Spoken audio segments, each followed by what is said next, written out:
किसी गोले का आयतन निकालने में परसेंटेज एरर इतना है, तो इसके एरिया में निकालने में मैक्सिमम परसेंटेज एरर कितना होगा। तो फर्स्ट ऑफ ऑल देखो ध्यान से समझते हैं अपन कि जो फॉर्मूला है वॉल्यूम का, सपोज़ यहाँ पे पूछा गया कि किसी के, अगर वो कहता किसी गोले के रेडियस में परसेंटेज एरर 2% का है, आई नीड योर 100% कंसंट्रेशन, ठीक है। अगर रेडियस में जो परसेंटेज एरर 2% का है और सपोज वो पूछता है उसके वॉल्यूम में, तो वॉल्यूम का फॉर्मूला लिख लेना है, क्या होता है 4/3 पाई आर क्यू। अब जो कांस्टेंट टर्म होता है परसेंटेज एरर में, उसको हम उससे मतलब नहीं रखते, ठीक है, तो ये तो भूल ही जाओ आप। तो फॉर्मूला सीधा ये याद रखो कि आर क्यू। अब आर क्यू होता है अगर वॉल्यूम का फॉर्मूला आर क्यू, तो क्या करना है, सिंपली जो पावर है वो आगे आ जाती है 3 इंटू, अब आर रेडियस में परसेंटेज एरर सपोज उसने 2 का दिया है, तो यहाँ पे 2% लिख देंगे और मल्टीप्लाई करेंगे, देन यू विल गेट 6%। तो अब यहाँ पे वो तो क्वेश्चन है नहीं, यहाँ पे आयतन में तो दिया गया है 6% है। अब अगर आयतन की पावर 3 है और 6% ओवरऑल आ रहा है, इट मीन्स कि 3 का मल्टीप्लाई हुआ होगा उसकी रेडियस में, यानी कि रेडियस में रहा होगा 2%। तो यहाँ से एक आपको आइडिया लगा कि 2% रहा होगा रेडियस में, ठीक है। अब पूछा गया है रेडियस आ गया 2%, क्यों आ गया, क्योंकि आयतन के फॉर्मूले में क्यूब होता है, और क्यूब यानी कि 3 आगे आके कुछ मल्टीप्लाई हुआ होगा तभी तो 6% मिला है, यानी कि 2% उसकी रेडियस का रहा है। अब एरिया निकालना है, तो एरिया क्या होता है 4πr², यानी कि 4π तो कांस्टेंट है, यानी कि r² से मतलब है हमें एरिया के लिए। तो अब इसका वो निकालना है, तो 2 आगे आ जाएगा, मैंने बताया था पावर आगे आ जाती है, इंटू आर का परसेंटेज एरर कितना हो जाएगा 2%, तो आपका 4% इज़ द राइट आंसर। अब मैं इसको डिटेल में भी करा सकता हूँ, लेकिन आपको एक कॉम्पिटिटिव पॉइंट ऑफ व्यू से क्या करना है, केवल इसी तरह से अप्रोच करनी है एग्जाम हॉल में। वैसे तो मुझे पता है कि delta R upon R into 100 लिखो तब ये परसेंटेज एरर बनती है, तो क्या नीड है इसकी लिखने की। जो मैं आपको बता रहा हूँ केवल एग्जाम में आपको इस तरह से अप्रोच करना है। वैसे आपको कुछ करना भी नहीं है, बस देख के अगर आप सफिशिएंट प्रैक्टिस करके जाते हो, देन आपको दिख रहा है कि वॉल्यूम में अच्छा 6%, यानी कि वॉल्यूम होता है आर क्यूब, यानी कि इसमें क्यूब के बाद यहाँ पे आर 2 रहा होगा तभी तो 6 बना है। तो अगर आर में 2 है तो जो वो होता है एरिया वो r² होता है, यानी कि 2 आगे आएगा 4%, और मार्क करके आप आगे चले जाओगे। तो ये सब तब होगा पॉसिबल जब आप इसकी प्रैक्टिस करते हो, और यही मैं आपकी हेल्प कर रहा हूँ जो इन मॉक पिछले सेशंस में भी और इसमें भी मॉक टेस्ट से क्या होता है, एक प्रोवाइड हो जाता है एक आइडिया आपको कि पेपर किस लेवल का आ सकता है, और पेपर उसी लेवल का रहने वाला है, ठीक है। इसमें पूछा गया है एंगुलर मोमेंटम की जो डायमेंशंस हैं वो क्या होंगी, कोणीय संवेग की विमाएँ क्या होगी। तो वैसे नॉर्मल संवेग और कोणीय संवेग में डिफरेंस होता है, ठीक है। जो बिगिनर है मे बी उनको लग रहा होगा कि कोणीय संवेग को 2 तरह से आप फाइंड कर सकते हो। कोणीय संवेग का एक फॉर्मूला होता है आई ओमेगा, जहाँ पे आई होता है जड़त्व आघूर्ण, जिसकी डायमेंशन होती है, जिसका फॉर्मूला होता है mr² जड़त्व आघूर्ण का, और ओमेगा v बराबर r ओमेगा होता है, तो v होता है, तो यहाँ पे v अपॉन r हो जाएगा। अब इनमें सबकी डायमेंशन आपको पता है, मास की m, r मतलब रेडियस होती है यानी कि l² इंटू वी होता है LT-1, और r एक रेडियस है तो उसकी लेंथ ही हो जाएगी, तो ये कट हो जाएगा, तो ml² t⁻⁻1, ml² t⁻⁻1। यही आपकी प्लांक कांस्टेंट की भी डायमेंशन यही होती है। कभी कभी क्वेश्चन ऐसे भी पूछते हैं कि कोणीय संवेग की डायमेंशन के इक्वल किसकी डायमेंशन होगी, तो जो प्लांक कांस्टेंट होता है एनर्जी अपॉन फ्रिक्वेंसी, तो उसकी भी डायमेंशन यही होती है, ठीक है। और इतनी प्रैक्टिस हो जाती है उनकी, आपको ये डायमेंशंस तो याद ही हो जाती हैं, ठीक है। तो एक क्वेश्चन डायमेंशंस का भी देखा जा रहा है, तो इस तरह से आपको आना चाहिए। नेक्स्ट क्वेश्चन है कि एक छोटा गुटका एक निचले अनंत तल पर समय t=0 यानी कि विरामावस्था से फिसलता है। माना समय अंतराल t=n-1 से n पर चली गई दूरी Sn है, तब Sn अपॉन Sn+1 क्या है। देखो इस क्वेश्चन को पढ़ने के बाद आपके माइंड में पॉपअप होना चाहिए एक आइडिया, क्या कि आपने पढ़ा होगा nवें सेकंड वाला कॉन्सेप्ट पढ़ा है, बस वही बेसिकली वो वही पूछना चाह रहा है। जैसे सपोज इस क्वेश्चन को आप अभी भूल जाओ, आपने पढ़ा होगा nवें सेकंड में चली गई दूरी Sn होता है u + ½ a 2n-1 होता है, यहाँ पे अगर ये जीरो रख देंगे क्योंकि ब्रह्मावस्था से है तो यू कांस्टेंट, यू जीरो हो जाएगा। यू क्या होता है? Initial velocity. तो यू तो यानी कि एस एन सिंपली क्या होता है? Half A two N minus one. यहीं पर वो कहता है अगर 5वें सेकेंड में चली गई दूरी तो एन की वैल्यू 5 रख के 5 यहाँ पे रख देंगे तो 2 5 जा 10 माइनस वन यानी कि 9, और यहाँ पे जो ए की जो गिवन वैल्यू होगी वो रखने के बाद इस तरह से आप लोग वैल्यू निकालते थे। तो अब क्या करना है, क्वेश्चन आपने रीड कर लिया है, अब सिंपली क्या करना है कि S N upon S N plus one वहीं से रेशियो आपको मिलेगा। आप क्या आपको मिल जाएगा? S is equal to half A two N minus one. आप यहाँ पे 2t माइनस वन भी रख सकते हैं। तो यहाँ पे एस एन रख रहे हैं तो ये तो हमें एस एन मिलेगा, ठीक है। तो एस एन कितना मिल जाएगा? इसका अंदर मल्टीप्लाई कर लो, तो जब इस वाले पोर्शन में होगा तो ये 2 से 2 कट जाएगा यानी कि एन ए, यानी कि ए एन। अब इस वाले में करोगे तो माइनस हाफ ए। तो इस तरह से आपको एस एन मिला। अब हमें इसको डिवाइड करना है एस एन प्लस वन से, तो एस एन प्लस वन भी निकाल लेते हैं। तो इसी में हाफ ए टू यहाँ पे रख देंगे N plus one, S N plus one रखना है ना आपकी बार एन की जगह पे, तो एस एन ए, ठीक है, रख देंगे। तो एक सेकेंड, यहाँ पे क्या हो रहा है कि फॉर्मूला क्या था? Half A two N minus one. अब इसका अंदर मल्टीप्लाई करोगे तो सबसे पहले इस पोर्शन में होगा तो 2 से 2 कट हो जाएगा तो ए एन आएगा। तो यही गलती हो रही थी। जब इस वाले में करोगे तो हाफ ए आएगा। तो ये तो आपका एस एन आ गया। अब एस एन प्लस वन रखोगे तो एन की जगह पे एन प्लस वन रखोगे, ठीक है। तो आपको मिलेगा ए, यहाँ पे रख दोगे n plus one minus half a. अब इधर अपॉन में वन मान के आप एलसीएम लोगे तो आपको कुछ मिलेगा और कट जाएगा। तो ऊपर इस तरह से यहाँ पे 2 से करोगे तो 2an माइनस ए अपॉन 2 मिलेगा, और इधर भी कुछ मिलेगा तो यहाँ पे एक अपन कॉमन लेंगे और तो हो जाएगा 2n माइनस वन अपॉन 2। ऐसे नीचे जब इसको सॉल्व करोगे तो बचेगा 2n प्लस वन अपॉन 2, 2 से 2 कट हो जाएगा तो आपका आंसर आ जाएगा 2n minus one upon 2n plus one, ठीक है। तो ये कैलकुलेशन जो सेकंड वाली है वो मैंने नहीं की है, लेकिन टफ नहीं है, आप लोग खुद से कर सकते हो, ठीक है। नहीं आता है तो बैक करके भी देख सकते हो, क्योंकि मैं बार बार बोलता हूँ कि फ़ोन की स्क्रीन है। मैंने प्लान किया था, एक वीडियो शूट भी किया था उसका, उस पर वाइट बोर्ड पे, लेकिन क्या हुआ कि एट द एंड क्योंकि मैं अकेला था तो मैनेज नहीं कर पाया। एट द एंड वो पता नहीं बीच में क्या हुआ कि वीडियो अपने आप रुक गया और मैं वीडियो शूट करता गया। बस एक बार देख लिया था, हाँ कन्फर्म है। तो उस तरह से मेरा टाइम भी वेस्ट हुआ और वो वीडियो भी नहीं हो पाया। तो अभी इनिशियल स्टेज है, ये प्रॉब्लम्स हो रही हैं, लेकिन अगर आप लोगों का साथ रहा तो वेरी सून ये सभी रिजॉल्व हो जाएंगी। तो स्टार्ट करते हैं नेक्स्ट। एक गेंद जिसकी कुल एनर्जी ई है 36 से 45 एंगल पर फेंकी गई है। इसकी उड़ान के दौरान उच्चतम बिंदु पर यानी कि हाईएस्ट पॉइंट पर जो काइनेटिक एनर्जी है वो क्या होगी? बेसिकली जो प्रोजेक्टाइल मोशन होता है उसमें अगर आपको पता है कि हाईएस्ट पॉइंट पर, देखो वेलोसिटी के दो कंपोनेंट वर्क करते हैं, जो वर्टिकल हॉरिजॉन्टल यानी कि जो ऊर्ध्वाधर होता है वो साइन थीटा करता है और जो क्षैतिज करता है वो कॉस थीटा। जैसे ये हमने कोई पत्थर फेंका तो अभी क्या है, यहाँ तक तो ऊर्ध्वाधर क्षैतिज दोनों कर रहे हैं क्योंकि ऊपर भी जा रहा है और क्षैतिज भी इधर भी बढ़ रहा है। लेकिन जब एक मैक्सिमम हाइट की सिचुएशन ऐसी होती है वहाँ पे ऊर्ध्वाधर वाला बंद कर देता है काम करना, तभी तो वो नीचे आने लगता है और क्षैतिज वाला ही वर्क करता है, ठीक है। तो उच्चतम बिंदु पे क्या होगा? उच्चतम बिंदु पे हम अपन ने फॉर्मूला लगाया काइनेटिक एनर्जी का हाफ एम वी स्क्वायर। तो वी का कौन सा कंपोनेंट? उच्चतम वाला तो वन कर देगा, तो कॉस्ट वाला यानी कि क्षैतिज वाला वर्क करेगा यानी कि वी कॉस थीटा का स्क्वायर हो जाएगा। बस यही यहाँ पे समझना था।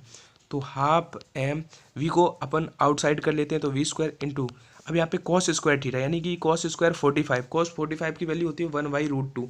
जब इसका स्क्वायर करेंगे तो 1/2 मिलेगा यानी कि इसका बटे 2, यानी कि ये तो आपका फॉर्मूला हो गया ई का, यानी कि ई बटे 2 मिल जाएगा किसमें? मैक्सिमम पॉइंट पे। कैसे मिल रहा है वो आपको दिख रहा है, तो E/2 is the right answer, B इसका राइट आंसर हो जाएगा, ठीक है। आई होप आपको समझ में आया होगा। अब प्रोजेक्टाइल मोशन से कुछ ऐसे भी क्वेश्चंस पूछता है कि किस एंगल पे अपन वो फेंकें किसी पिंड को या बॉल को कि वो मैक्सिमम रेंज तक जाए, यानी कि मैक्सिमम रेंज उसकी हो, ये रेंज, तो वो एंगल होता है 45। और क्वेश्चन आता है कि अगर किसी को 60 पे कोई रेंज हमें एक्स मिल रही है तो वही रेंज पाने के लिए नेक्स्ट एंगल क्या होना चाहिए? तो नेक्स्ट एंगल शुड बी 30, यानी कि इन दोनों का सम अगर 90 होगा तो आपकी रेंज इक्वल होगी। यानी कि अगर एक 70 है कुछ रेंज दे रहा है एंगल पे तो नेक्स्ट 20 वाला भी एंगल वही रेंज देगा। ठीक है, यानी कि अगर बोथ क्या है, बोथ का सम 90 है तो आपको रेंज इक्वल ही मिलेगा। और रेंज में और मैक्सिमम हाइट में एक रिलेशन भी पता होना चाहिए। ठीक है, कई बार मैंने बताया है रेंज और उसमें क्या होता है, हाफ का रिलेशन होता है, 1/2 का रेशियो होता है। तो ये सब आपको हेल्प करेंगे एग्जाम में, अगर आपको लर्न है, याद है तो। नेक्स्ट क्वेश्चन है, एक पृष्ठ पर द्रव्यमान m का एक ब्लॉक रखा है, पृष्ठ की ऊर्ध्वाधर अनुप्रस्थ काट इतना है, यदि घर्षण गुणांक यानी कि फ्रिक्शन कोफिशिएंट 0.5 है, देन मैक्सिमम हाइट पर बिना फिसले ब्लॉक रखा जा सकता है कितने मीटर पर, कितनी अधिकतम ऊंचाई पर। ठीक है, तो सबसे पहले क्या करना है, घर्षण गुणांक है यानी कि टेन थीटा होना चाहिए, और टेन थीटा का मतलब स्लोप, हम इससे स्लोप फाइंड कर सकते हैं। इसका डेरिवेशन कर दें अगर dy/dx, तो एक्स क्यू का हो जाएगा 3x² / 6, तो इसको 2 से कट हो जाएगा, यानी कि x²/2। ये आपको क्या मिल गया, स्लोप, क्योंकि यही तो स्लोप होता है, और स्लोप होता है टेन थीटा, और टेन थीटा बराबर होता है म्यू एस, फ्रिक्शन में पढ़ा है म्यू एस बराबर टेन थीटा, यानी कि इस जगह पे हम 0.5 लिख सकते हैं, 0.5 = x²/2। अब यहाँ पे क्रॉस मल्टीप्लाई करोगे तो 0.5 मतलब आधा, आधे का 2 गुना 1 हो जाता है, यानी कि x² = 1 हो जाएगा, x +-1 हो गया, x +-1 जैसे ही हुआ तो इसका आंसर कितना हो जाएगा, यहाँ पे +-1 रखेंगे तो 1/6 इसका राइट आंसर हो जाएगा। अब कैसे होगा एक बार समझ लेते हैं कि क्या अगर इसको फिगर बनाने की कोशिश करें, ये y एक्सिस, ये x एक्सिस, तो यहाँ पे मान लो कोई ब्लॉक रखा है, ठीक है, सपोज ये एंगल बनाते हुए, तो जो dy/dx है, तो अब आपको एक समझ में आ रहा होगा कि y यहाँ पे x की वैल्यू रखने पे, अगर आपने एरिया बाउंडेड बाई कर्व्स पढ़ा है मैथमेटिक्स में, तो आपको पता होगा कि ये इसमें वैल्यू रख के हो गया। ठीक है, नेक्स्ट है, घड़ी की मिनट वाली सुई और घंटे वाली सुई की कोणीय चालों यानी कि एंगुलर वेलोसिटी का रेशियो पूछा है। तो जो घड़ी की, आप देखो सबसे पहले वीडियो को यहीं पॉज करो और खुद से करने की कोशिश करो, और देखो क्या ये आपने कर पाया। अगर आपने कर पाया देन आपकी तैयारी तब भी मॉडरेट लेवल की है, अगर नहीं कर पाया तो बिलीव मी आपको बहुत स्मार्ट तरीके से पढ़ने की ज़रूरत है, क्योंकि फिजिक्स में ही बच्चे फेल हो जा रहे हैं। ओवरऑल तो उनके 43-45 आ रहे हैं। मैं हर बार ये बोल रहा हूँ कि आपको वर्क करने की ज़रूरत है, अपनी गलती देखो कहाँ पे गलती हो रही है, उसी पे फोकस करो। जो आपको आता है, जिन एरियाज़ में आप अच्छे हो वही पढ़ते रहोगे तो इससे सिलेक्शन नहीं होगा। जहाँ आपसे गलती हुई है, मिस्टेक्स हुई हैं, वहाँ पे फोकस करो। तो क्या होता है, एंगुलर वेलोसिटी के लिए आपने पढ़ा होगा ओमेगा होता है 2π/t होता है, यानी कि angular velocity is indirectly proportional to time period. बस यही समझना था, यानी कि जो कोणीय चाल होती है वो उसके टाइम पीरियड यानी कि आवर्तकाल के व्युत्क्रमानुपाती होती है, यानी कि ω1 ω2 = हो जाएगा T2/T1। ठीक है, अब पहले कौन सी वाली, मिनट वाली है फिर घंटे वाली है, तो T2 घंटे वाली है, घंटे वाली का टाइम पीरियड होता है 12 घंटे, और मिनट वाली का कितना होता है 1 घंटे, क्योंकि मिनट वाली जो टाइम पीरियड का मतलब पूरा एक वो करने में कितना टाइम लग रहा है, तो मिनट वाली को 1 घंटे ही तो लगता है इधर से इधर जाने में, और घंटे वाली को इधर से इधर जाने में 12 घंटे लगते हैं। तो इनका आंसर हो जाएगा डी इज यानी कि 12:1। ठीक है, मोस्ट इंपॉर्टेंट 7 क्वेश्चन, यहाँ से एक क्वेश्चन हर बार मिल रहा है, इस बार में मिलेगा। 100% फोकस के साथ समझना। यदि किसी पिंड की काइनेटिक एनर्जी में 0.1% की इंक्रीज हो रही है तो संवेग में कितना इंक्रीज होगा। अब सबसे पहले क्वेश्चन को भूल जाओ क्या लिखा है, मेरे वर्ड्स पे ध्यान देना। सपोज ये मैंने थोड़ा हाई लेवल क्वेश्चन दे दिया है, लेकिन ध्यान से सुनना मेरी बात बस, ठीक है। कि अगर सपोज मैं आपको ये तो पता होगा काइनेटिक एनर्जी का जो ड्राइव होके आता है p²/2m, यानी कि ये p होता है संवेग, तो इसमें ये रिलेशन पता होगा, यानी कि kinetic energy is directly proportional to square of p, यानी कि संवेग की स्क्वायर के इक्वल है। तो अगर मान लो मैं कहता कि संवेग में 50% की वृद्धि की गई है, यानी कि उसमें मोमेंटम में 50% का इंक्रीज हुआ है, तो काइनेटिक एनर्जी में बताओ। तो कभी भी संवेग में कोई वृद्धि देके काइनेटिक एनर्जी में वृद्धि पूछी जाए, क्वेश्चन पे ध्यान मत दो, संवेग में वृद्धि देके काइनेटिक एनर्जी में पूछा जाए, सिंपली एक फॉर्मूला याद रखना, x + y + x/100 इतने % का ओवरऑल चेंज होगा। अगर वृद्धि हो रही है संवेग में तो यहाँ पे सब में प्लस प्लस लगाएंगे, और अगर डिक्रीज हो रहा है, कमी हो रही है, तो यहाँ सब में माइनस माइनस लगाएंगे। सिंपली अगर 50% वृद्धि करता तो 50 + 50 + 50 और 50 का गुणा करेंगे तो 2500/100, ये 2 जीरो कट गया, यानी कि 100 और प्लस 25 125% हो जाएगा अगर 50% बढ़ रहा होगा। बहुत फेमस क्वेश्चन है ये, कई बार नेवी में पूछा भी जा चुका है। अब अगर सपोज 50% का डिक्रीज हो रहा होता तो वही फॉर्मूला था, अब विद साइन रखना है। अब डिक्रीज है तो माइनस रख देंगे, एक्स प्लस वाई, अब उसमें भी माइनस रख देंगे, प्लस एक्स वाई, अब प्लस एक्स वाई तो प्लस, अब 2 बार इनका गुणा होगा तो रेड और रेड प्लस हो जाएंगे, तो प्लस यहाँ पे 2500/100, तो यहाँ 2 जीरो 2 जीरो कट गया, ये हो गया माइनस का 100 और प्लस का 25, तो आपको माइनस का 75 मिला। तो अगर संवेग में 50% की कमी होती है तो गतिज ऊर्जा में 75% की कमी हो जाएगी। ये तो एक आपको आइडिया मिला। आप इस क्वेश्चन को आप ऑप्शन, अब 50 की जगह पे कुछ भी हो सकता है वो 25% दे, तो x plus Y plus X Y बटे 100, ठीक है। इंक्रीज है तो प्लस प्लस, डिक्रीज है तो माइनस। अब इस क्वेश्चन को आप अपने ऑब्जर्वेशन से भी कर सकते थे कि ये देखो यहाँ पे कि संवेग में उल्टा पूछ रहा है, संवेग में कितने प्रतिशत की वृद्धि होगी यदि गतिज ऊर्जा में। अब ये बताओ, अभी हमने एक क्वेश्चन किया उसमें संवेग 50% बढ़ाया था तो गतिज ऊर्जा 125 बढ़ी थी, यानी कि संवेग और उसका स्क्वायर के उसमें बढ़ेगा, उससे तो ज़्यादा ही बढ़ेगा, यानी कि 50 से 125 हुआ, यानी कि गतिज ऊर्जा अधिक होती है और संवेग में अगर परसेंटेज वो होता है। अब ये देखो गतिज ऊर्जा में 0.1 हुआ है परसेंटेज ओवरऑल, यानी कि संवेग उससे कम रहा हुआ, संवेग 50 है तभी तो गतिज ऊर्जा 125 हुई। अब 0.1 से तो अधिक हो नहीं सकता क्योंकि गतिज ऊर्जा में फाइनली इतनी वृद्धि हुई है, यानी कि संवेग में कुछ कम रही होगी, तब उसको x plus Y plus X Y, तब फाइनली 0.1 मिला, यानी कि इससे तो कम है। अब 10% क्या हो सकता है, ये रियल एक्चुअल ऑप्शंस वही हैं जो एग्जाम में आए हुए हैं, ठीक है। 1% ऑप्शन हो सकता है क्या, क्योंकि 0.1% ओवरऑल हो रहा है, यानी कि 1% कभी नहीं हो सकता। अब 0.1 जितना वो है उतना ही हो सकता है, नहीं तो आपका यही एक ऑप्शन बन गया, आपको कुछ करना भी नहीं पड़ा। अगर आप करना चाहो तो इसमें ऑप्शन से उठा के x plus Y plus X Y upon 100 से कर सकते हो, लेकिन आपकी जो बेसिक अंडरस्टैंडिंग है उसी से क्वेश्चन बन गया। कभी कभी क्या होता है कि ऑप्शन से क्वेश्चन बन जाते हैं, ठीक है। नेक्स्ट क्वेश्चन, मैंने एक बहुत अच्छा क्वेश्चन लिया है कि उपग्रह पर सेकेंड लोलक का टाइम पीरियड क्या होता है। वैसे आपको पता होगा कि सेकेंड लोलक होता है उसका टाइम पीरियड होता है 2 सेकेंड, सबको पता होगा। तो आपको क्या करना है कि 2 सेकेंड नहीं मार्क कर देना है, ठीक है, नहीं करना है। क्यों, क्योंकि आपको थोड़ा ये सोचना है कि उपग्रह पे ग्रेविटी होती है क्या। अब पेंडुलम है, ये पेंडुलम है, ठीक है।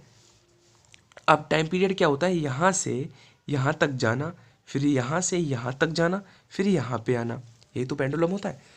तो सेकेंड लोलक क्या होता है, उसका 2 सेकेंड होता है। जैसे घड़ी, घर में घड़ियाँ होती हैं ऐसी वाली, वो आपने देखी होंगी, ये पेंडुलम वाली, तो उसमें क्या होता है 2 सेकेंड बाद इस तरह से वो होता रहता है पेंडुलम, तो वो सेकेंड लोलक होता है, ठीक है, 2 सेकेंड वाला।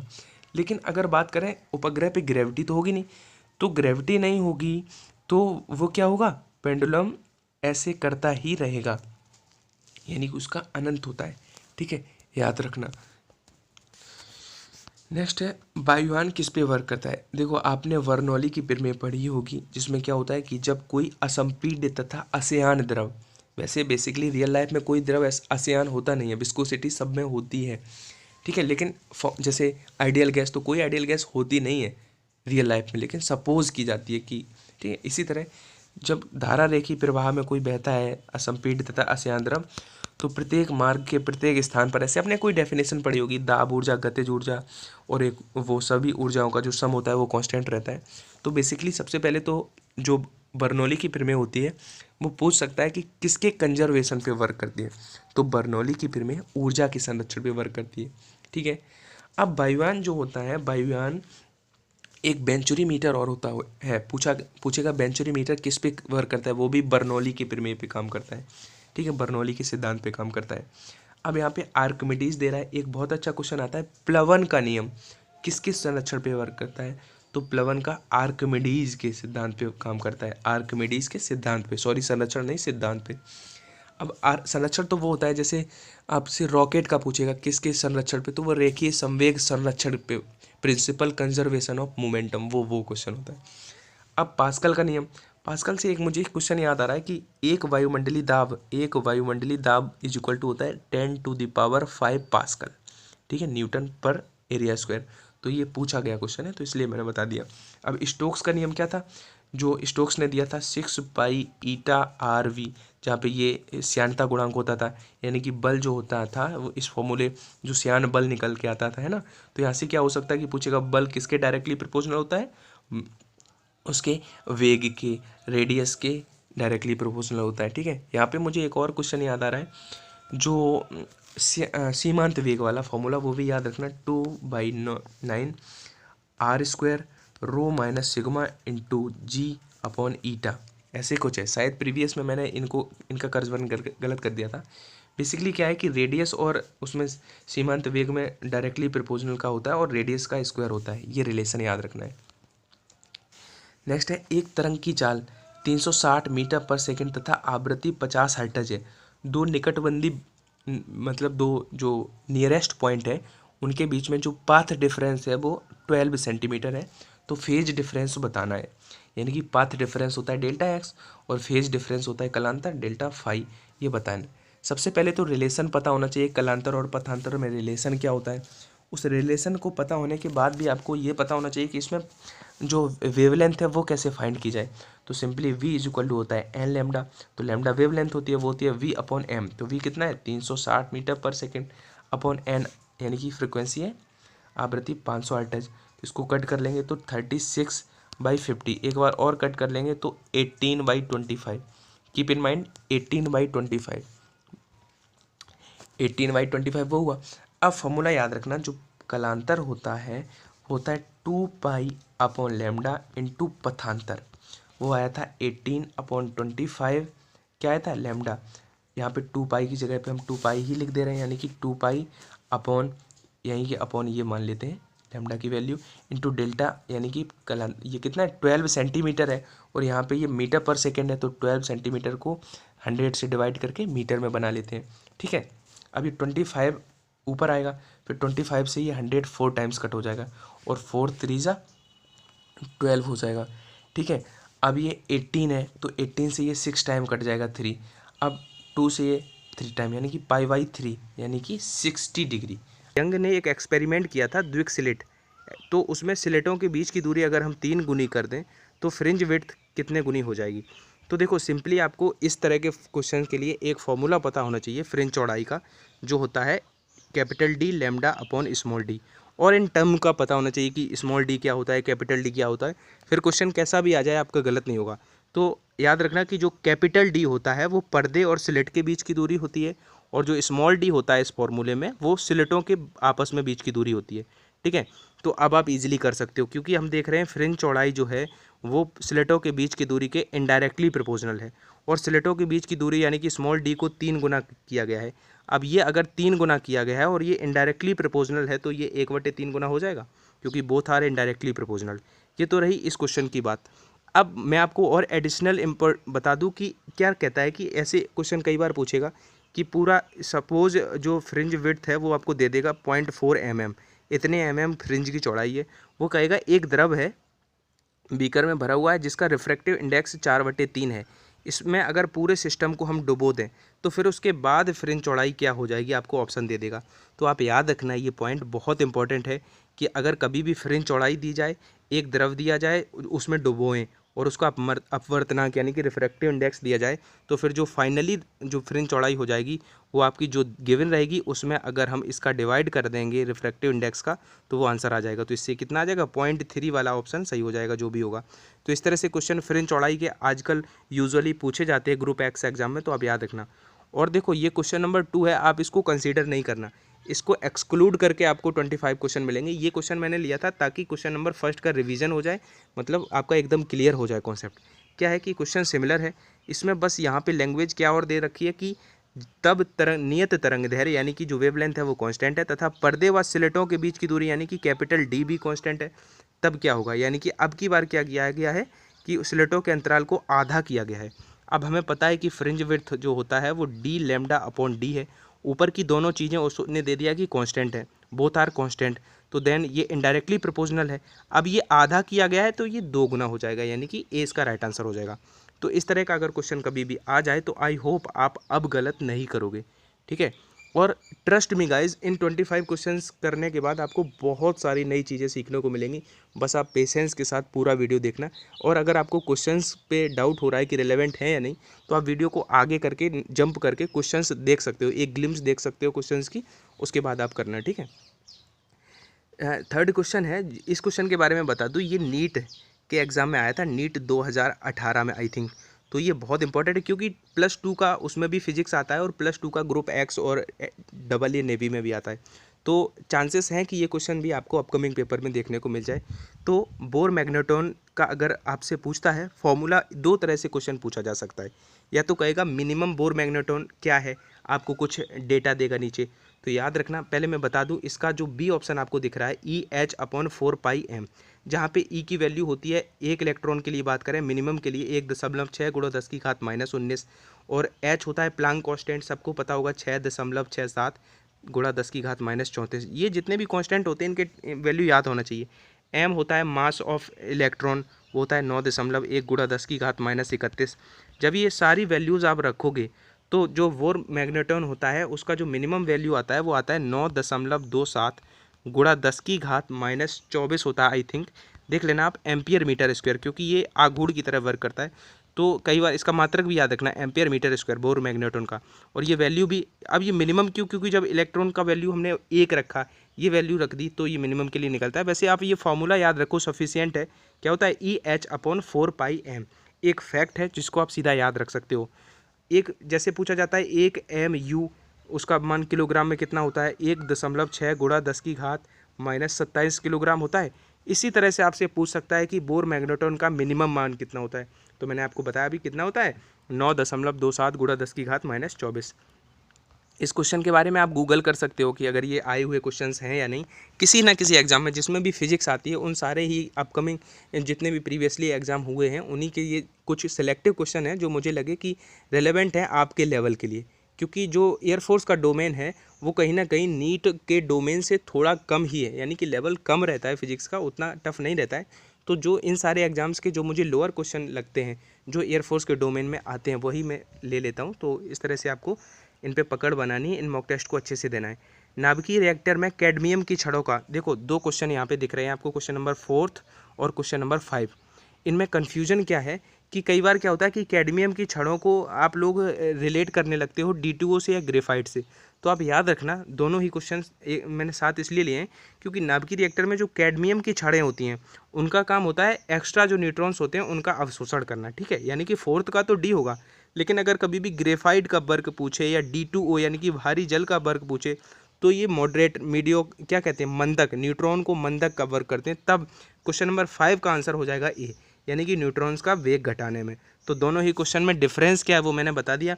अब आप ठीक है। नेक्स्ट क्वेश्चन की बात करें, क्वेश्चन नंबर 6 है, सावन के बुलबुले श्वेत प्रकाश में देखने पर रंगीन दिखाई देते हैं, इस घटना का क्या मतलब, इस घटना के लिए रेस्पॉन्सिबल क्या है, स्कैटरिंग है या इंटरफेरेंस है या डिफ्रैक्शन है, इस क्या है। तो आप याद रखना कि इसका रीज़न हो जाएगा व्यतिकरण। अगर जो बुलबुला है वो चमक रंगीन दिखाई देता है तो व्यतिकरण हो जाएगा। लेकिन एक क्वेश्चन और पूछा जाता है कि पानी के अंदर जो है हवा का बुलबुला है, पानी के अंदर इनसाइड द वाटर जो एयर बबल है वो किस तरह से बिहेव करेगा, तो वो अवतल लेंस की तरह बिहेव करेगा।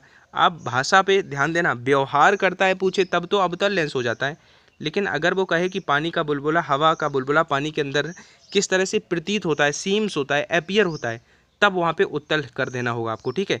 अगर बिहेव कहे तब तो आप अवतल करोगे, लेकिन अगर सीम्स, एपियर या प्रतीत कहे तब आप उत्तल लेंस करोगे, ठीक है। तो इस तरह के क्वेश्चन बहुत पूछे जाते हैं। अब जैसे प्रकीर्णन से एक बहुत इंपॉर्टेंट क्वेश्चन पूछा जाता है कि जो सूर्य होता है वो सनराइज से पहले, सूर्यास्त से पहले और सूर्यास्त के जो टाइम पे वो रेड दिखता है उसका रीजन भी प्रकीर्णन होता है, ठीक है। नेक्स्ट क्वेश्चन है, एक एस्ट्रोनॉमिकल टेलीस्कोप है जिसका अभिदृश्यक तथा नेत्रिका द्वारा बने इमेजेस IO और IE हैं। तो आपको बताना है कि कौन सा इमेजनरी है कौन सा रियल है, या बोथ इमेजनरी है या बोथ रियल है। बहुत अच्छा क्वेश्चन है, याद रखना कि जो IO यानी कि अभिदृश्यक का इमेज रहेगा वो रियल रहेगा और IE आपका इमेजनरी रहेगा। IE इमेजनरी यानी कि D इसका राइट आंसर हो जाएगा, ठीक है। अब क्या है कि ये खगोलीय दूरदर्शी की बात करें, एक क्वेश्चन बहुत पूछा जाता है सूक्ष्मदर्शी का, संयुक्त सूक्ष्मदर्शी का। आप याद रखना एक चीज़ कि अभिदृश्यक और वस्तु के बीच में अगर वाटर भर दें, ठीक है, जल भर दें, तो पूछेगा उसका रिजॉल्विंग पावर क्या हो जाएगा, यानी कि उसकी विभेदन क्षमता क्या हो जाएगी। तो याद रखना इंक्रीज हो जाती है वाटर भर देने पर, यानी कि ऑब्जेक्ट और उसके अभिदृश्य के बीच में अगर जल भर देंगे तो फिर क्या रहेगा कि उसकी रिजॉल्विंग पावर यानी कि विभेदन क्षमता बढ़ जाती है। ठीक है, अब सूक्ष्मदर्शी और दूरदर्शी से यही 2-4 पॉइंट याद रखना। एक और मुझे याद आ रहा है, एक इलेक्ट्रॉन सूक्ष्मदर्शी होती है। ठीक है, एक इलेक्ट्रॉन सूक्ष्मदर्शी होती है, एक प्रकाशिक सूक्ष्मदर्शी होती है। तो इलेक्ट्रॉन सूक्ष्मदर्शी की विभेदन क्षमता जो होती है वो 5000 गुना होती है प्रकाशिक सूक्ष्मदर्शी की। ये पॉइंट सीधा सीधा पूछा जा सकता है। और वो सारे बेसिक हो गए कि आवर्धन क्षमता को कैसे बढ़ाया जा सकता है। वो आपका आई लेंस की फोकस दूरी को डिक्रीज करके बढ़ाया जा सकता है। रीज़न, क्योंकि फॉर्मूला होता है आवर्धन क्षमता का -4/φ, यानी कि नीचे फी आता है, या 1+φ/d -v/u। फी हमेशा नीचे आता है, और जो नीचे आने वाली चीज़ है अगर उसको हम डिक्रीज करेंगे तभी तो ओवरऑल वैल्यू बढ़ेगी। तो एफ ई यानी कि नेत्रिका लेंस की फोकस दूरी को कम करके मैग्नीफाइंग पावर यानी कि आवर्धन क्षमता को बढ़ाया जा सकता है। ये पॉइंट आपको लग रहा है कि अभी मतलब आप केवल जो चीज़ें रिटन है उन पे फोकस मत करना। बिलीव मी गाइस, जो मैं इंपॉर्टेंट आपको चीज़ें एडिशनल बताता हूँ जो यहाँ पे नोट डाउन नहीं है, उनसे पॉइंट निकल के आएंगे। अब वही है, सारे बच्चे सारे ही स्टूडेंट्स पढ़ते हैं। एक टीचर होता है सभी को 100-200 जितने का बैच लगाता है सबको पढ़ाता है, लेकिन टॉपर कुछ ही बन पाते हैं। रीज़न इज़ क्योंकि वो एक एक पॉइंट पे फोकस, अर्जुन की तरह मतलब आपको डेविएट नहीं होना है, बहुत अच्छे से कॉन्सेंट्रेट होके समझना है चीज़ों को। ठीक है, मानव नेत्र है रेटिना पर बनने वाला प्रतिबिंब। अब केवल जैसे 8th क्वेश्चन है, आपको एग्जांपल दूं कि कैसे चीज़ों को समझना है आपको। कि रेटिना आया, सबसे पहले पता होना चाहिए रेटिना क्या है। आई में जो अब आई आया, सबसे पहले आई पता होना चाहिए कि मानव नेत्र जो होता है वो उत्तल होता है कि अवतल होता है। लेंस, ये भी क्वेश्चन पूछा जा चुका है। तो जो आई लेंस होता है वो उत्तल होता है, कन्वर्जिंग होता है, कन्वर्ज करता है, तभी तो फोकस बन पाता है और हम चीज़ों को देख पाते हैं। डाइवर्जिंग नहीं होता है, यानी कि उत्तल। उत्तल को और क्या कहते हैं, अभिसारी कहते हैं, ये पता होना चाहिए। ठीक, रेटिना जहाँ पे इमेज बनता है। अब कई बार पूछेगा अगर दूरदृष्टि दोष है तो इमेज कहाँ बनेगा, रेटिना के पीछे, रेटिना के पीछे। निकट दृष्टि दोष है यानी कि मायोपिया है तो रेटिना के आगे बनेगा। ये तो रेटिना हो गया। अब पूछ रहा है कि जो इमेज बनता है वो कैसा होता है, तो याद रखना कि वो उल्टा होता है लेकिन सीधा दिखाई देता है। ठीक है, उल्टा होता है लेकिन सीधा दिखाई देता है। नेक्स्ट क्वेश्चन, क्वेश्चन नंबर 9 क्या कह रहा है। अब देखो मैं जल्दी चलने की कोशिश कर रहा हूँ क्योंकि 25 क्वेश्चन कराना है, तो आपको टाइम भी मैनेज करना है, क्योंकि वही उतना ही टाइम रखना है जितना आप लोग बर्दाश्त कर पाओ। आर त्रिज्या के वृत्तीय सर्कुलर पथ है, एक इलेक्ट्रॉन आवेश समरूप चाल v से घूम रहा है, इसका चुंबकीय आघूर्ण क्या होगा। तो ये फैक्ट याद रखना, EV/2। बहुत अच्छा क्वेश्चन है। बहुत सारे मॉक टेस्ट में आपको, जब किसी भी बुक का आप अगर मॉक टेस्ट लगा रहे हो तो आपको ये क्वेश्चन देखने को मिल ही जाता है। ये क्वेश्चन नंबर 10 मैंने कम्युनिटी पे पोस्ट भी किया था, तो बहुत सारे लड़कों ने बताया, कहा था कि आप अगले वीडियो में इसको समझा देना, तो मैं समझा दे रहा हूँ। उत्तल लेंस है, उस लेंस का जो रिफ्रैक्टिव इंडेक्स है वो 1.5 है। द्रव में डुबोने पर इसकी आवर्धन क्षमता क्या होगी, तो इसको मैं अच्छे से समझा दूं आपका। ये मैंने एक कन्वेक्स लेंस ले लिया, ठीक है।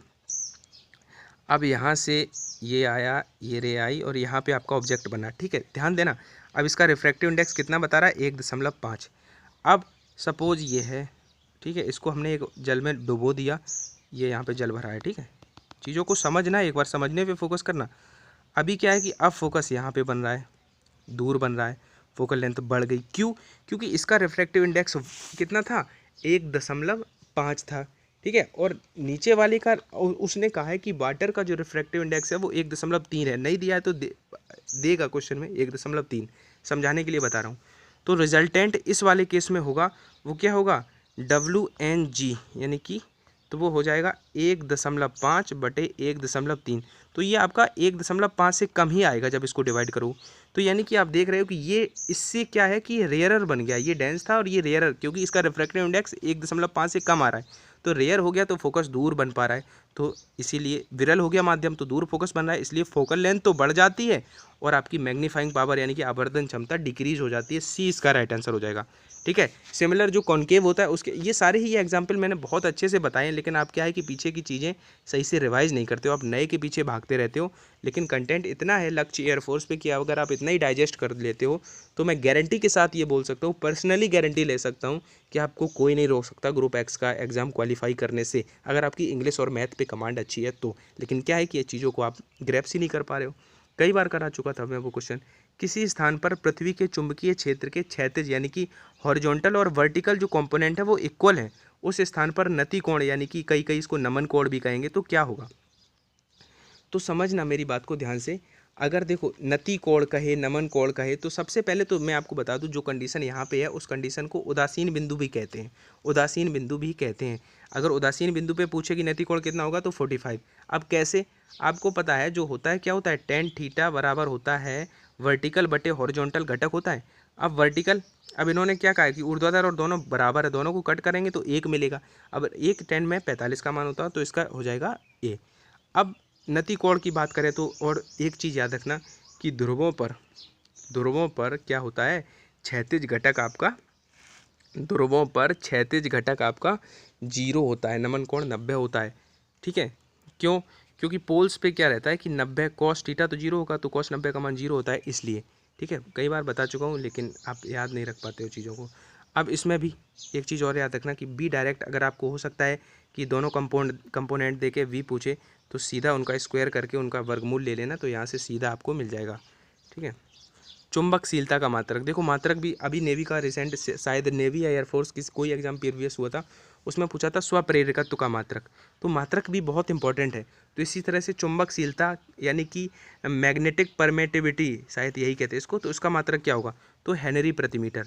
अब मैंने ऑप्शन ऐसे लिखे हैं कि फैराड प्रति मीटर भी याद रखना, ये होता है विद्युतशीलता, इलेक्ट्रिक परमेटिविटी यानी कि विद्युतशीलता का मात्रक। हेनरी क्या होता है, इंडक्टेंस प्रेरकत्व का मात्रक, और फैराड होता है कैपेसिटेंस धारिता का मात्रक। तो 12वें का आंसर हो जाएगा डी। याद रखना बहुत इंपॉर्टेंट है, चुंबकशीलता का ये और विद्युतशीलता का फैराड प्रति मीटर। ठीक है, दोनों ही मात्रक बहुत जरूरी है, याद रखना। Question number 13।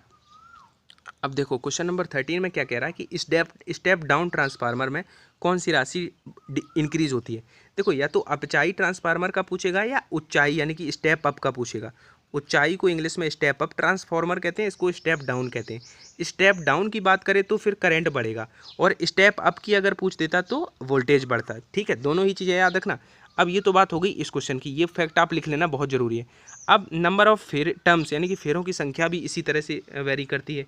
क्या कि अगर आपसे कह रहा है, मेरी बात ध्यान से सुनना, अगर अपचाई यानी कि स्टेप डाउन में देखें तो नंबर ऑफ फेरे यानी कि प्राइमरी में जो हैं वो क्या होते हैं, अधिक होते हैं सेकेंडरी से। ये अपचाई की बात स्टेप डाउन की। लेकिन अगर ऊंचाई यानी कि स्टेप अप की बात करें तो सेकेंडरी में जो फेरे होते हैं वो अधिक होते हैं प्राइमरी के। ये पॉइंट गाइज बहुत इंपॉर्टेंट है, बिलीव मी, याद रखना बहुत ज़रूरी है, पूछा जा सकता है। और एक रिजल्ट जो कि बहुत ज़रूरी है वो तो आपको पता ही होगा, फिर रिवाइज करा दूँ। IP/IS is equal to VS/VP is equal to NS/NP। ये फेरों की संख्या, V वोल्टेज और I करंट में ये रिलेशन है, न्यूमेरिकल कई बार बन जाता है।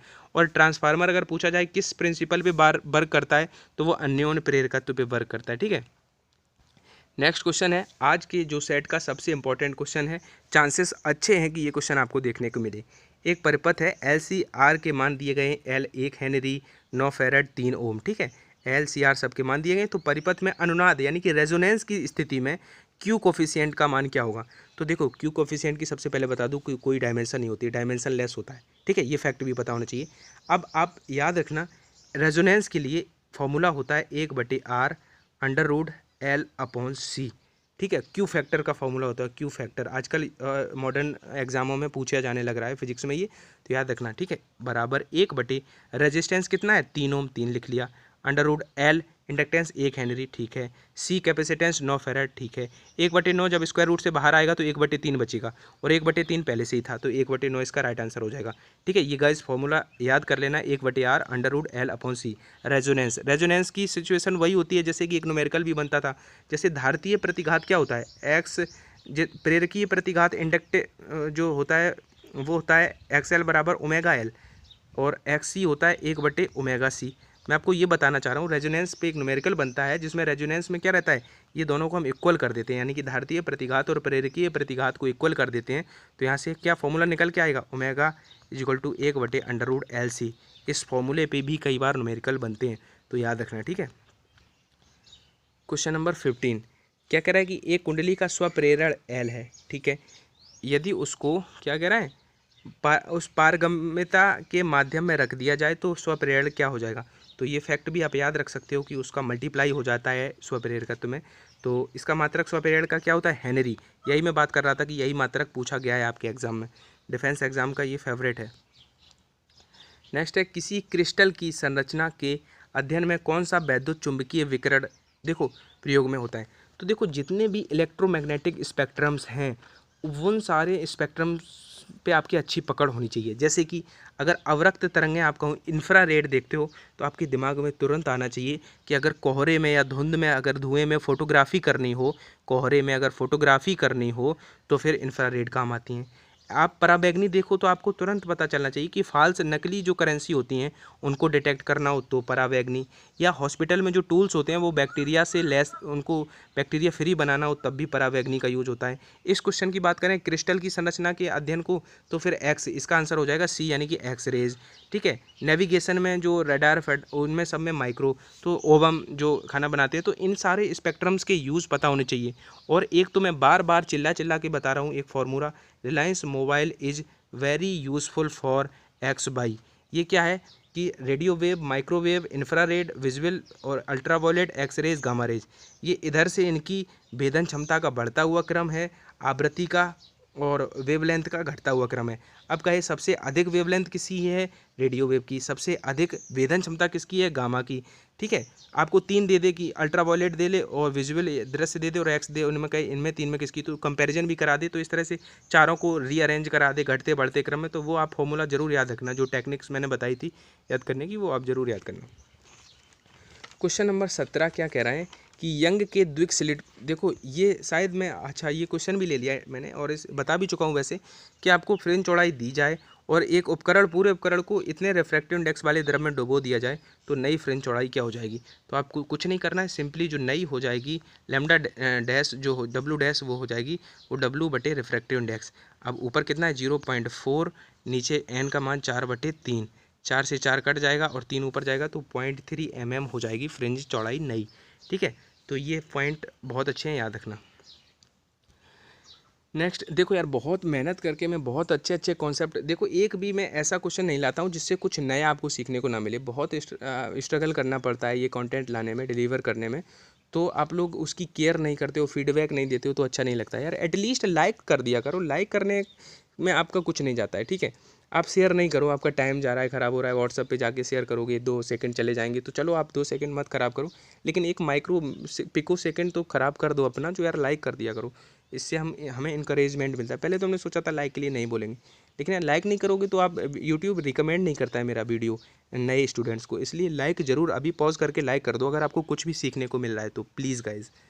9:1 का रेशियो है, इंटेंसिटी दो तरंगों की जो इंटरफेरेंस हो रहा है। ठीक है, मैक्सिमम और मिनिमम तीव्रताओं का अनुपात क्या है।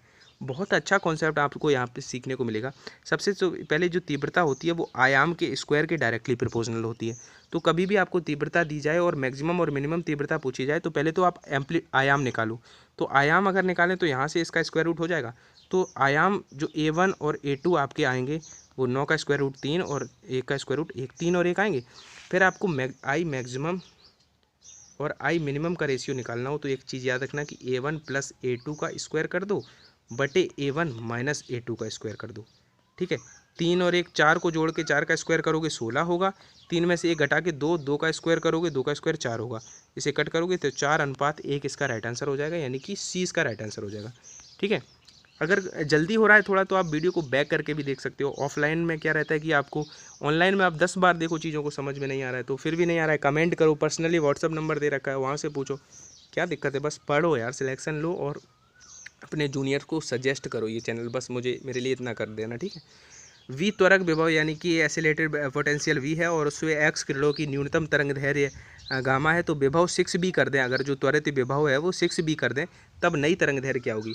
तो सिंपली जो एक्स, मैंने आपको एक्स रे अलग से पढ़ाया पूरा एक्स रे अच्छे से, तो उसमें एक रिलेशन बताया था कि जो वेवलेंथ होती है 12,375/v, तो आप उसको यहाँ से दिख रहा है कि ये इनडायरेक्टली प्रोपोर्शनल है और इनडायरेक्टली प्रोपोर्शनल है तो ये 6b हुआ था तो ये λ/6 हो जाएगा।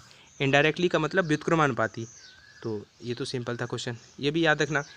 किसी रेखीय एंटीना, देखो कम्युनिकेशन सिस्टम यानी कि संचार व्यवस्था से क्वेश्चन आजकल आने लग रहे हैं, तो उसी में से क्या है कि एक रिलेशन ये भी याद रख सकते हो आप लोग कि जो उसका पावर यानी कि शक्ति रहती है वो वेवलेंथ पे किस तरह से डिपेंड करती है कि P डायरेक्टली प्रोपोर्शनल टू 1/λ²।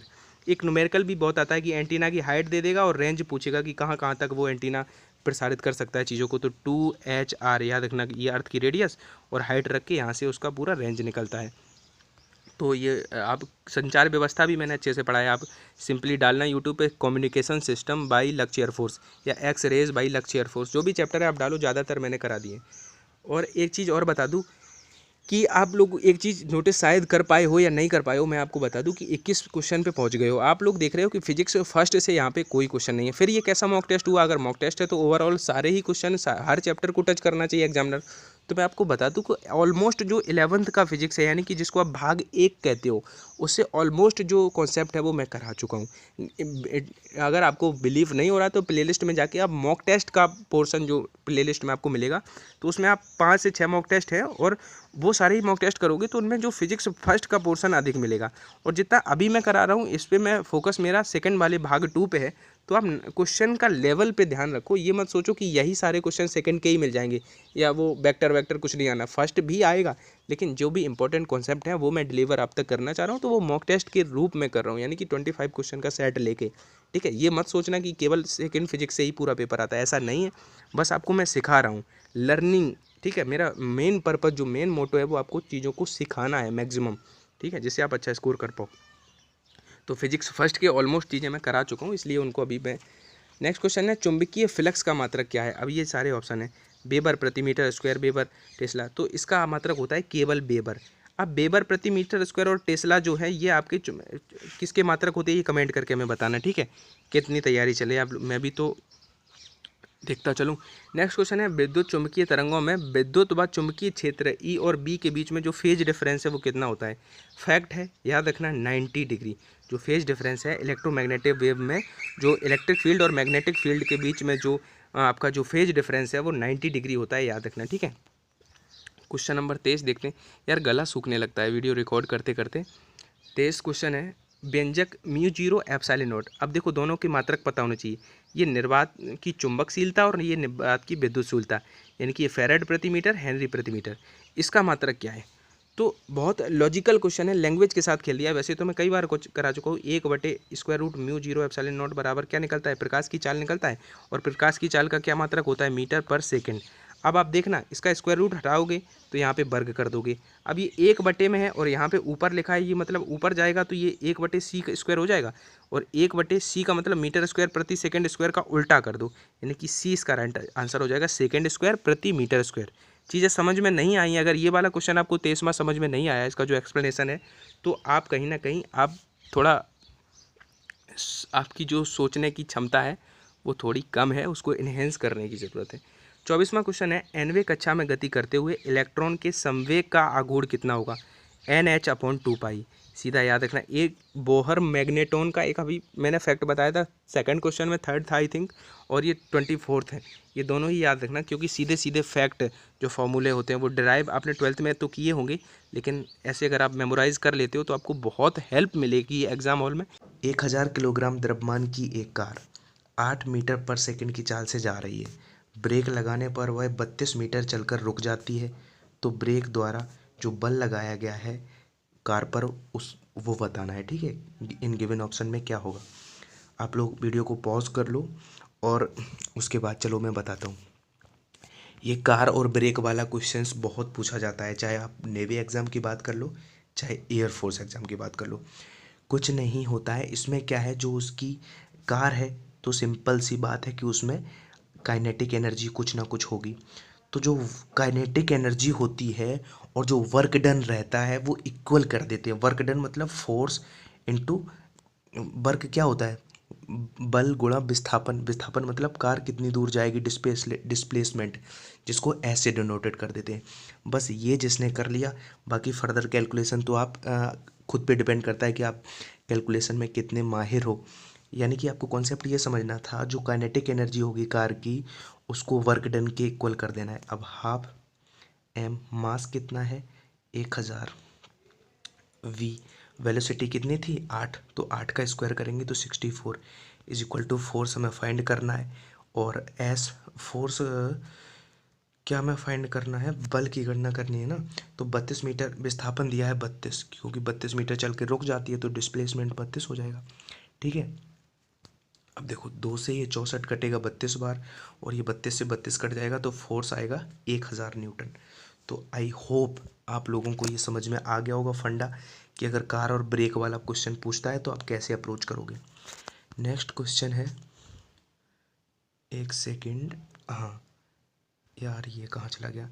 किसी 4 किलोग्राम के पिंड की गतिज ऊर्जा दे रखी है 200 जूल, तो उसके संवेग की गणना करो। देखो अगर मैं एग्ज़ाम दे सब सपोज एग्ज़ाम में बैठा हूँ तो मैं केवल एक माइन्यूट सी कैलकुलेशन करूँगा, कुछ नहीं लिखूँगा। 2m के आपको समझा रहा हूँ कैसे, बस 2m मास कितना है 4, तो 4 दूना 8, और k कितनी है 200, तो 8 दूना 16, 16 का स्क्वायर रूट आएगा 4, यानी कि 4 वाला ये आंसर हो जाएगा। ये अप्रोच हमारी एग्ज़ाम में रहेगी। लेकिन आपको बता देता हूँ कि हाउ क्या होता है। काइनेटिक एनर्जी के इक्वल टू होता है हाफ एम वी स्क्वायर। अगर हम इसमें एक एम से गुणा और एम से भाग कर दें तो ये एम स्क्वायर वी स्क्वायर हो जाएगा, ऊपर क्या हो जाएगा एम और एम स्क्वायर वी स्क्वायर, तो जिसको हम संवेग का स्क्वायर कह सकते हैं। तो ये पी संवेग का स्क्वायर बटे 2m, ये फॉर्मूला होता है काइनेटिक एनर्जी का। तो जब इसका क्रॉस मल्टीप्लाई करोगे तो यहाँ 2m के आएगा, क्या आएगा P square is equal to होता है 2m के। अब इसका स्क्वायर रूट लो तो p इज इक्वल टू आता है अंडर रूट 2m के। तो आपको याद रख लेना है, अगर आपको टाइम बचाना है तो क्या p is equal to under root 2m के। अब कैलकुलेट कर लो तो 40 आ जाएगा। ठीक है, तो कुछ चीज़ें आपको लर्न करनी ही होंगी। नेक्स्ट है, यदि किसी देखो सबसे इम्पोर्टेंट बात मैं आपको एक वो बता दूं, एडवाइस दे दूं कि ये जो सीरीज़ है, जो ये ट्रेंडिंग क्वेश्चन कह लो या जो लेटेस्ट पैटर्न के बेस्ड क्वेश्चंस कह लो, इनकी जो सीरीज़ मैं चला रहा हूँ, इनके जो भी इम्पोर्टेंट, आप जैसे एक वीडियो देखते हो 20 मिनट का एवरेज रहता है, तो उसमें से 4 से 6 ऐसे पॉइंट होते ही हैं जो आपको नहीं पता होते हैं। तो वो आप एक नोटबुक बना लो, उस पर नोट डाउन करते जाओ। बिफोर एग्ज़ाम आप उस नोटबुक को एक मतलब रिवाइज करके जाना, जो बहुत इफ़ेक्टिव रहेगा। तो ये आप ज़रूर करें, केवल यही नहीं है कि देखते जा रहे हैं वीडियो को, तो ठीक है। तो क्योंकि ह्यूमन ब्रेन का जो वो होता है, भूलना भूलना एक स्वाभाविक चीज़ है, तो रिवीजन बहुत इफेक्टिव होता है। तो उसके लिए भी आप वर्क करो थोड़ा, ठीक है। एक स्प्रिंग को इतने सेंटीमीटर खींचा जाता है, तो इसकी प्रत्यास्थ स्थितिज ऊर्जा यू है। यदि स्प्रिंग को 10 सेंटीमीटर खींचा जाए तो स्थितिज ऊर्जा क्या होगी, U/23, U/5, या अकॉर्डिंगली क्या होगी वो बतानी है। तो क्या होता है, स्प्रिंग स्प्रिंग पे बेस्ड क्वेश्चन, चाहे वो ऑब्जेक्टिव बने न्यूमेरिकल बने, आपको उससे पूछ ही लिया जाता है। क्या होती है प्रत्यास्थ स्थितिज ऊर्जा, यू कह सकते हो, क्या होती है हाफ kx², जहाँ पे ये बल नियतांक होता है स्प्रिंग का। तो फिर यानी कि हम कह सकते हैं कि u इज़ डायरेक्टली, अब नियतांक होता है मतलब कांस्टेंट होता है, तो u is directly proportional to x², यानी कि जो जितना वो खींचा जाता है उसके वर्ग के डायरेक्टली प्रोपोर्शनल होता है। तो u1/u2 इज इक्वल टू 2/10 का स्क्वायर, उसके स्क्वायर के डायरेक्टली प्रोपोर्शनल होता है। तो ये 1/5 हो जाएगा, उसको आप वर्ग करेंगे तो 1/25। तो u1/u2 इज इक्वल टू 1/25। तो u2 इधर जाएगा तो u2 कितना हो जाएगा 25u1, यानी कि ऑप्शन नंबर डी। तो आप लोग समझ गए हो, ठीक है, कैसे इसको करना था। जल्दी जल्दी करते हैं, क्योंकि मैं कोशिश करूँगा आपसे कि शॉर्ट वीडियोस रहें, जैसे जो नए लोग हमसे जुड़ रहे हैं तो वीडियो की बड़ी लेंथ देख के ही वीडियो स्किप कर देते हैं, क्योंकि तो कोशिश कर रहा हूँ कि थोड़ा जल्दी जल्दी की, क्योंकि जितना जल्दी करूँगा उतना कंटेंट आप तक पहुँच पाएगा टिल योर एग्ज़ाम। तो आप भी प्लीज़ इसको बेयर करना। यदि पृथ्वी अचानक सिकुड़कर अपने मूल आयतन का 1/64 हो जाए, जबकि द्रव्यमान अपरिवर्तित रहे, तो दिन की अवधि कितनी रह जाएगी, यानी कि दिन कितना हो जाएगा। अभी तो नॉर्मली 24 घंटे का होता है। यदि पृथ्वी अचानक सिकुड़कर अपने आयतन का 1/64 रह जाए, तो क्या, अगर मैं सपोज पहले वो अप्रोच बताता हूँ जो एग्ज़ाम में मुझे करनी है। एग्ज़ाम में मुझे केवल इसको 64 देख के चार चार, ठीक है, तो R1/R2 का square is equal to T1/T2 लिखना है केवल, और इसका रेशियो हमें यहाँ इसको देख के 4 मिल जाएगा। तो 4 यानी कि 24, ठीक है, 4 का स्क्वायर करेंगे तो 16, और 24/16 यानी कि 1.5, यानी कि डी इसका राइट आंसर हो जाएगा। अब कैसे, कोई ये रॉकेट साइंस नहीं है, ऐसे ही आप लोग कर पाओगे। बस आपको समझना है क्या होता है कि इसमें टॉर्क एब्सेंस रहता है। और अर्थ वाले में क्या रहता है कि मोमेंट ऑफ इनर्शिया का जो देखो, कोणीय संवेग संरक्षण का नियम लगा दो और आ जाएगा। अब रही बात आर का रेशियो फाइंड करने की, तो V2 इज इक्वल टू क्या दिया है, 1/64 V1 दिया है। पहले वॉल्यूम का 1/64 वॉल्यूम रह जाता है, तो वॉल्यूम का क्या रहता है 4/3 पाई R1, इसको R2 मान लेते हैं, R2 का cube is equal to 1/64 4/3 pi R1 का क्यूब। देखो कोई चीज़ होती है, अगर आपको उसको समझने में पूरी ताकत लगा देते हो तो फिर उसको परफॉर्म करने में बहुत ईजी कर लोगे। तो ट्राई किया करो कि जब आप कोई चीज़ समझा करो तो 100% कॉन्सेंट्रेशन के साथ, ठीक है।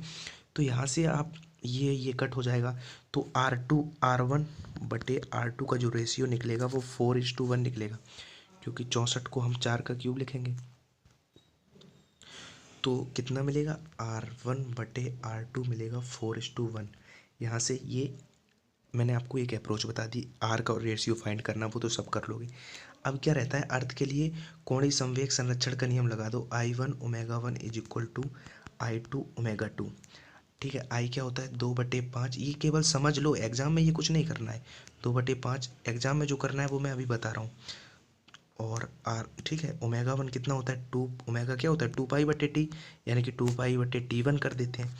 ऐसे ही इधर पे हो जाएगा 2π/t2। तो ये तो इसकी अप्रोच मैंने बताई कि वो जो अभी रेशियो मैंने लिखा था वो कहाँ से आया। इसको आप फर्दर कैलकुलेट करोगे, ये कट जाएगा।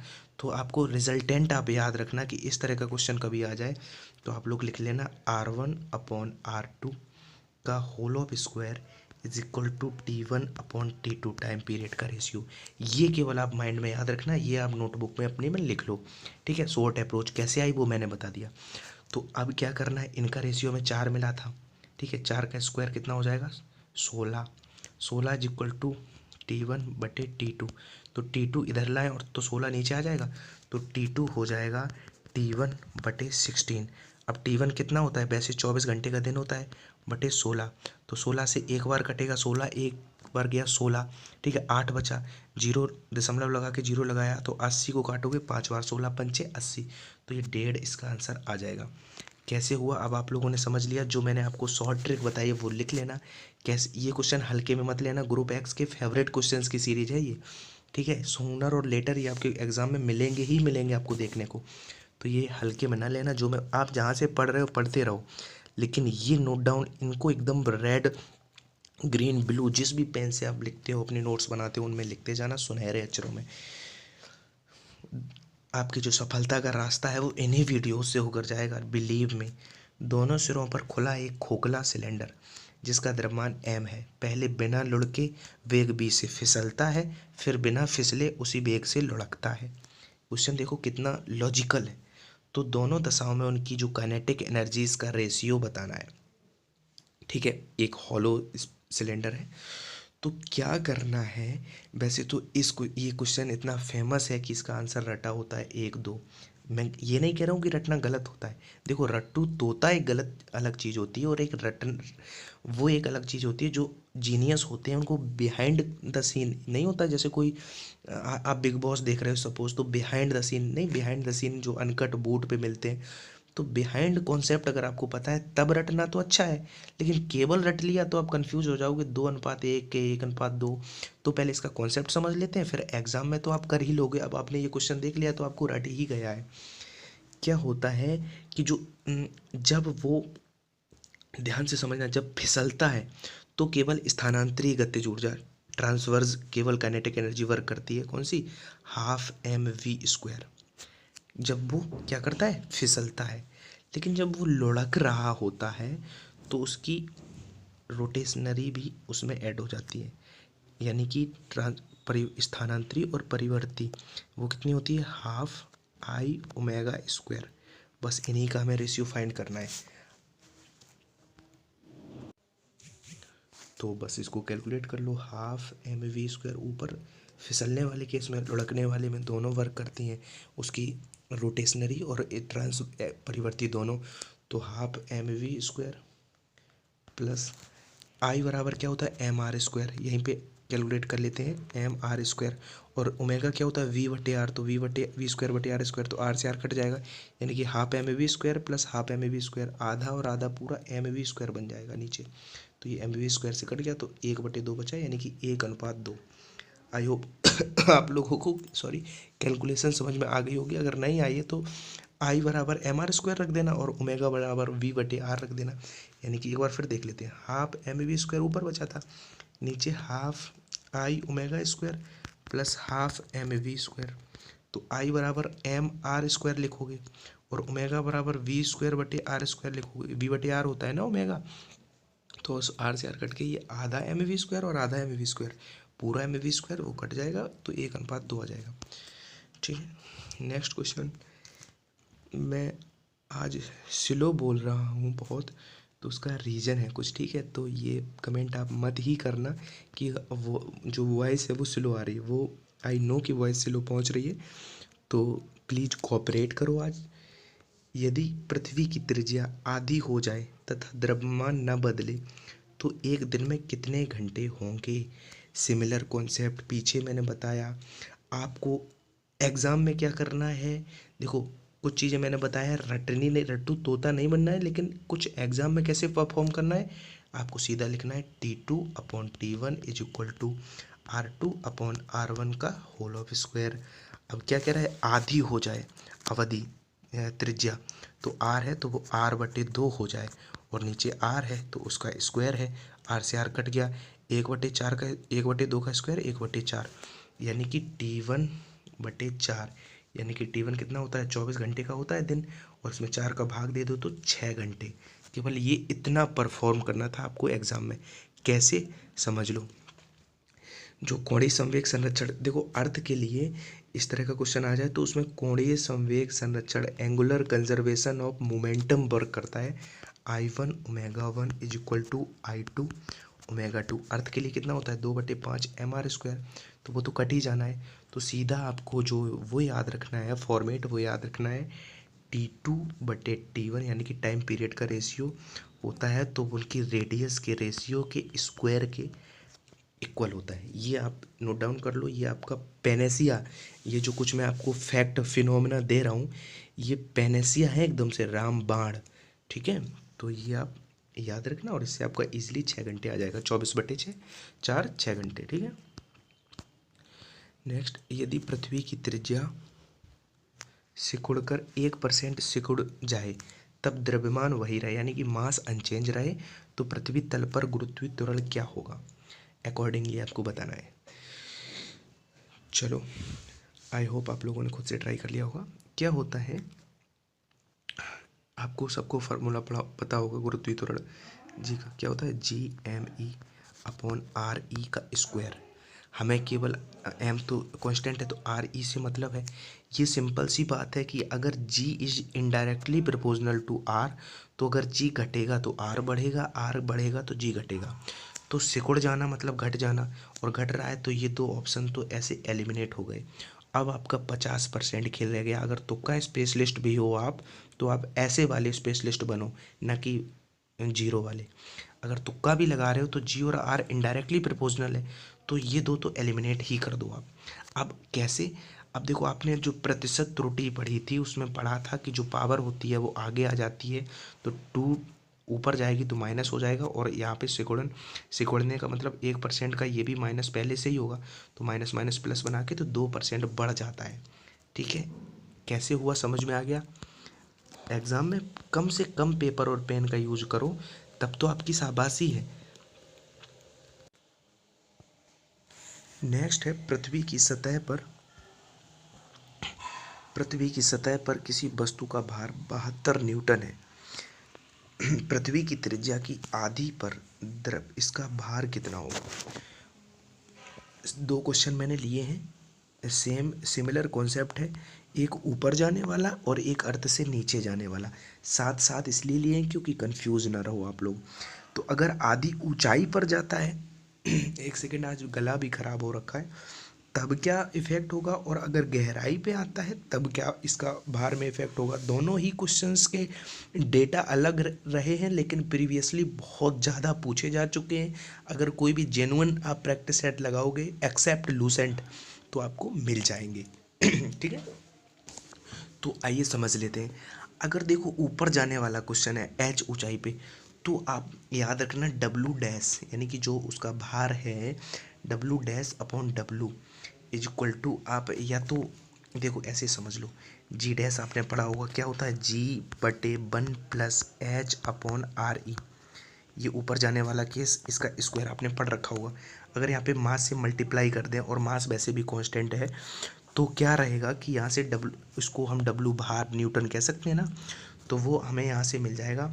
वैसे देखो एक सेकंड में वो नहीं बता पाया हूँ, एग्ज़ाम की अप्रोच, इस क्वेश्चन के लिए एग्ज़ाम की अप्रोच ट्रिक क्या है कि आपको 4/9 लिखना है, और इनटू पहले इनिशियल कितना था 72, तो 9 से 8 बार गया और 32 इसका आंसर हो गया। अब यह अप्रोच ये एग्ज़ाम के लिए, अब कैसे वो समझ लेते हैं। ये मैं इसलिए अप्रोच आपको पहले बता रहा हूँ कि आपको भी एग्ज़ाम में ऐसे ही आदत डाल लेनी है। इस सीरीज़ को फॉलो करते करते आपको पता नहीं चलेगा कि आपको रियलाइज़ होगा कि आप वो अप्रोच खुद से डेवलप हो गई। ये कोई 1-2 दिन में होने वाली चीज़ नहीं है, बस आप रेगुलर बने रहो साथ, पेशेंस और परसेवरेंस के साथ। अब क्या होता है कि यहाँ से हम जी अपॉन जी डैश अगर निकालें, जो अभी हमने आपको बताया था, तो 1 प्लस एच अपॉन आर ई का स्क्वायर निकलेगा ऊपर जाने के केस में। तो एम से इसको हम डब्लू और डब्लू डैश भी कह सकते हैं। तो 1 प्लस कितनी ऊंचाई पे जा रहा है, आधी ऊंचाई पे, तो आर बटे 2 ऊंचाई, एच की जगह पे आर बटे 2 और आर, ये आर से आर कट गया, तो आधे में एक जोड़ोगे तो 2 से 2 एकम 2 और 1 3/2 हो जाएगा। 3/2 का स्क्वायर करना है क्योंकि यहाँ पे स्क्वायर है, तो ये 9/4 हुआ। अभी तक जो क्वेश्चन हुए हैं वो आधी ऊंचाई वाले ही पूछे गए, या आधी ऊंचाई पे ऊपर जा रहा है तो नीचे जा रहा है, तो उसमें तो वो ट्रिक लग जाएगी। लेकिन कॉन्सेप्ट भी समझ लो कि शायद ऊंचाई 3/4 या 1/4 दे दे, वैसे अभी तक आधी ऊंचाई के ही आए। तो 9/4 है। अब डब्लू डैश निकालना है, तो डब्लू डैश इधर जाएगा तो 4/9 हो जाएगा। तो इसी कॉन्सेप्ट से मैं आपको बता रहा हूँ, ये भी आप नोट डाउन कर लो अपनी नोटबुक में कि अगर ऊपर जाने वाला क्वेश्चन आए तो आपको 4/9 लिखना है सिंपली, और यहाँ पे लिख देना है जो इनिशियल है भार, इनिशियल 72 था, 72। ठीक है, तो इसको 9 से 8 बार कट हुआ, और 8 4 का मल्टीप्लाई करोगे तो 32, you will get 32 is the right answer for this question. अब कैसे हुआ वो मैंने आपको बता दिया। अब गहराई वाले में अब याद रखना 4/9 कैसे हुआ, वो भी आप प्रैक्टिस 2-3 बार करके देख लेना। अब गहराई वाले में क्या रहता है, इसमें याद रखना W dash is equal to W 1 minus D upon R E, और डी जहाँ पे है डेप्थ, ये गहराई के लिए याद रखना। तो W dash is equal to W कितना है, इनिशियल कितना था 250 न्यूटन था, 1 माइनस कितनी गहराई पे गया था, आधी गहराई पर, केंद्र से आधी दूरी पर, तो r/2 यहाँ लिखेंगे, और बटे आर, आर से आर कट जाएगा। अब एक में से आधा जाएगा, कैलकुलेट तो कर ही लोगे। अब 1 माइनस 1/2 बचेगा, तो कितना बचेगा, एक में से आधा गया, आधा बचा, यानी कि 250 इंटू आधा 1/2, तो 250 में 2 से डिवाइड करोगे तो 125 इसका राइट आंसर आ जाएगा। ठीक है, तो अब इस वाले की ट्रिक याद रख लेना। इस वाले में क्या है कि 1/2 इंटू इनिशियल, ठीक है 250। अगर देख लेना, अगर आधी गहराई पे जा रहा है त्रिज्या की आधी, ठीक है, और वैसे आधी वाले ही क्वेश्चन अभी तक आए हैं एमआर, चाहे एमआर में एक बार पूछा गया था गहराई वाला, और चाहे उसमें, ठीक है, तो ऐसे इसको परफॉर्म करना है।